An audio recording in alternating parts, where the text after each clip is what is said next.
अभी हम ये जो तस्वीर आपको दिखा रहे हैं, ये हमारे खंडवा ज़िले के लोकप्रिय सांसद रहे हैं अमृतलाल जी तारवाला। और मैं बता दूं कि और निशाबंदी के अंदर भी कहीं ना कहीं जेल गए, लेकिन तारवाला परिवार यहाँ पर भारतीय जनता पार्टी में जुड़े रहे हो। जिस प्रकार की यहाँ पर आम जनता की और शहर की किस प्रकार से विकास हुआ, सेवा हुई, वो मैं बताना चाहूँगा आपको। आज हम अभी यहाँ पर पहुँचे मनोज भाई तारवाला जी से आज मुलाकात करेंगे। वो भी भारतीय जनता पार्टी में भी दावेदारी कर रहे हैं। विधानसभा को अभी कुछ ही महीने बाकी है, लेकिन तैयारियां शुरू हो जाती है कहीं ना कहीं। जिस प्रकार से यहाँ पर भारतीय जनता पार्टी में आप यहाँ पर जो दावेदारी कर रहे हैं, आज हम मनोज भाई तारवाला जी से आपकी मुलाकात कराते हैं। इनका परिवार कहीं ना कहीं भारतीय जनता पार्टी से काफ़ी वर्षों से जुड़ा हुआ है। भैया नमस्कार। नमस्कार। भैया, भारतीय जनता पार्टी में आपका परिवार काफ़ी वर्षों से जुड़ा हुआ है। जंक्शन से कहीं ना कहीं अमृतलाल जी तारवाला ने भारतीय जनता पार्टी में जुड़े रहे और कहीं ना निशाबंदी में भी वो जेल गए, लेकिन आपके परिवार ने कभी भारतीय जनता पार्टी को छोड़ा नहीं और आप भी कहीं ना कहीं भारतीय जनता पार्टी से जुड़े रहे। तो आज इस बार विधानसभा चुनाव का आप टिकट मांग रहे, किस मुद्दों को लेकर आप टिकट मांग रहे, किस प्रकार से यहाँ पर जनता के अंदर आपका प्यार है? मेरे परिवार का आपने इतिहास जाना और जानते हैं यहाँ की जनता पूरी। निशाबंदी भी मेरे बड़े भ्राता अमृतलाल जी तारवाला रहे और उसकी प्रेरणा से ही मैं जनसेवा में बचपन से जुड़ा हूँ। राष्ट्रीय स्वयंसेवक के माध्यम से, विद्यार्थी परिषद के माध्यम से, कॉलेज में पैनल लड़ाता रहा मैं। फिर विद्यार्थी परिषद के नाम से पैनल कॉलेज में उतारी और सभी लोगों को जिता के भी लाए हम। उसके बाद युवा मोर्चा, संयुक्त मोर्चा जो अभी खंडवा और रामपुर जिला है, इसका जिलाध्यक्ष का भी दायित्व निभाया मैंने और वर्तमान में भारतीय जनता पार्टी में हूँ। भारतीय जनता पार्टी की जब से स्थापना हुई तब से भारतीय जनता पार्टी में हूँ। एक बीच में परिस्थिति मेरे सम्मुख बहुत विकट आ गई थी कि भारतीय जनता पार्टी के कुछ लोगों के द्वारा मेरे ज्येष्ठ भ्राता पूर्व सांसद, जिनको 1989 से लेकर 91 तक लोकसभा का प्रतिनिधित्व करने का, कमल के फूल पर जीत के आने का श्रेय भारतीय जनता पार्टी के पहले नेता के रूप में प्राप्त था। उनको पार्टी से निष्कासित कर दिया। उस समय मेरे सामने बहुत विकट परिस्थिति आ गई थी कि मैं पार्टी को चुनूं या परिवार को चुनूं। बाकी परिवार की जगह था, पार्टी की जगह थी। मैंने जो दीनदयाल जी उपाध्याय और श्यामा प्रसाद मुखर्जी ने हमको सिद्धांत बताए हैं कि भारतीय जनता पार्टी का कार्यकर्ता उस व्यक्ति ने बनना चाहिए जिसके मन में पंक्ति के अंतिम छोर में, समाज के अंतिम छोर में बैठा हुआ व्यक्ति, सबसे नीचे, सबसे दबा हुआ व्यक्ति की यदि सेवा करना, उसके आंसू पोंछना हो, उसका दुख दर्द दूर करना हो तो भारतीय जनता पार्टी का कार्यकर्ता बनना चाहिए। वही लक्ष्य को लेकर मैं जब भारतीय जनता पार्टी में कार्य करने लगा था तो 1997 के लगभग जब भारतीय जनता पार्टी के कुछ लोग उमा भारती जी जैसे जनशक्ति बनाई, तब बड़े भाई जनशक्ति में चले गए। बाकी मैं भारतीय जनता पार्टी में ही बना रहा। तो भारतीय जनता पार्टी जब से बनी तब से लगातार आज दिनांक तक काम करते चले आ रहा हूँ। किसी प्रकार की कोई अपेक्षा नहीं रखी। एक बार पार्टी ने आदेश दिया कि मैं पार्षद का चुनाव लड़ूँ, क्योंकि मैं अपने आप को महापौर और 2003 में विधायक का टिकट मांग चुका था, इसलिए मैं अपने आप को बड़ा नेता समझता था। बाकी मैंने पार्टी का आदेश सर्वोपरि मानते हुए पार्षद का चुनाव लड़ा और बहुत सारे बहुमत के साथ जीत के आया।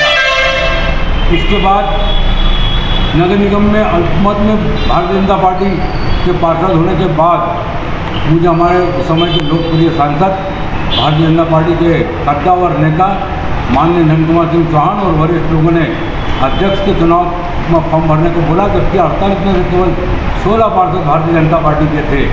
उसके बाद यहाँ के लोगों का मुझे प्रेम और स्नेह और मेरे ऊपर कुछ भगवान की ऐसी कृपा रही कि भारतीय जनता पार्टी एकजुटता के साथ लड़ी। तो मात्र 48 में से 16 पार्षद होने के बाद भी मैं नगर निगम का सभापति बना।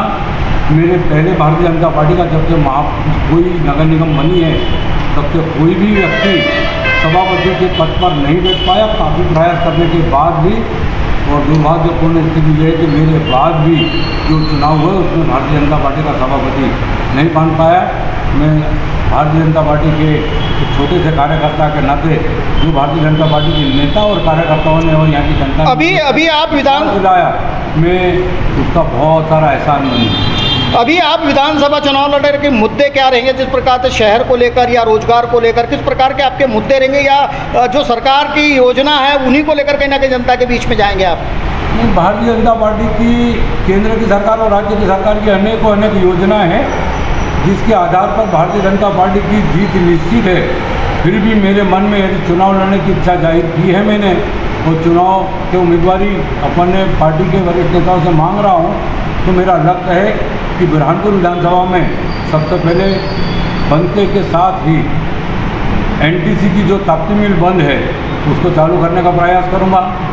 यहाँ पर जो पावरलूम बुनकर लोग हैं उनको इचल करेंगे और भिवंडी की अपेक्षा लाइट में सब्सिडी कम मिलती है वो बराबर मिले और उनके कंपटीशन में मेरा बुरहानपुर का बुनकर खड़ा हो, ये प्रयास करूँगा। यहाँ पर कृषि अनुसंधान केंद्र है, बाकी कृषि विद्यालय नहीं है। यहाँ के किसानों के बच्चे कृषि विज्ञान में भी अपनी भागीदारिता करें और उन्नत कृषि करने की ओर अग्रसर हो, इसलिए कृषि महाविद्यालय खोलने का भी प्रयास करूँगा।